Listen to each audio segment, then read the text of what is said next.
একটি জায়গায় একটা পল্লীতে একটা জায়গায় সেখানে কিছু ঘর ছিল, সেই ঘরে আগুন লাগায় এবং ক্ষতিগ্রস্ত যিনি আছেন, ক্ষতিগ্রস্ত হল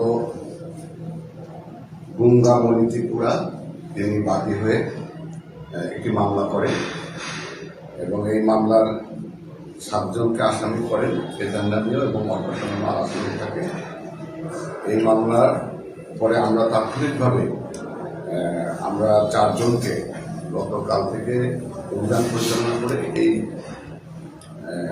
ঘটনার সাথে, এই অপরাধের সাথে জড়িত যারা আছে তাদের 4 জনকে আমরা গ্রেপ্তার করেছি এবং 4 জনের মধ্যে আমরা এই 4 জন আসামিকে দীর্ঘ আদালতে আজকে প্রেরণ করব এবং আমাদের এই ঘটনার সাথে আরও তথ্য নেওয়ার জন্য আমরা তাদের দীর্ঘ আদালতে রিমান্ডের আবেদন করব।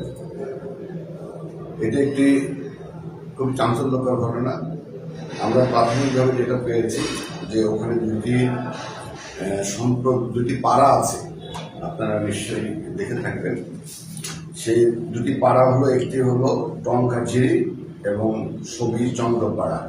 এই দুটা পাড়ারই যারা থাকে বসবাস করে তারা হলো ত্রিপুরা সম্প্রদায় এবং খ্রিস্টান ধর্মাবলম্বী। তো ওখানে যারা থাকতো তারা ছিল টঙ্কাঝিরি পাড়ার যারা খ্রিস্টান সম্প্রদায়ের যারা, তারা ওখানে থাকতেন এবং এই জায়গাটি আমরা যতটুকু জেনেছি যে এটা আরো পূর্বে এখানে ইব্রাহিম ওখানকার কেয়ারটেকার ছিল এবং পাশাপাশি সবীরচন্দ্র পাড়া যারা ত্রিপুরা খ্রিস্টান তারা এই জায়গাটা তাদের দেখাশোনা করত।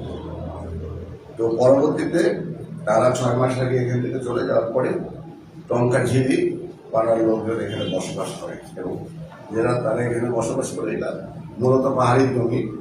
ত্রিপুরায় দীর্ঘদিন ধরে তারা করতো, চাষাবাদ করতো। যে টঙ্কাঝিরি পক্ষের লোকজনই এখানে মামলাটা করেছে, কেননা টঙ্কাঝিরির পাড়ার যে বাদী গঙ্গামণি ত্রিপুরা তিনি বলেন যে গত তারিখে তাদের যে ঘর ছিল ওখানে তারা বেশ কিছুদিন এখানে ছিল, সেই ঘরগুলো তারা অপরপক্ষ এটা পুরাই দেয় এবং তাদের কাছে পূর্বে চাঁদা দাবি করেছিল।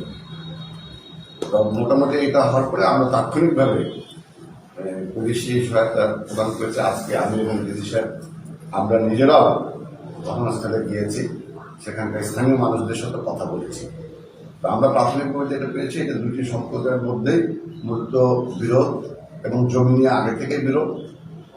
এই বিরোধের জের ধরে এই ঘটনাটি ঘটেছে।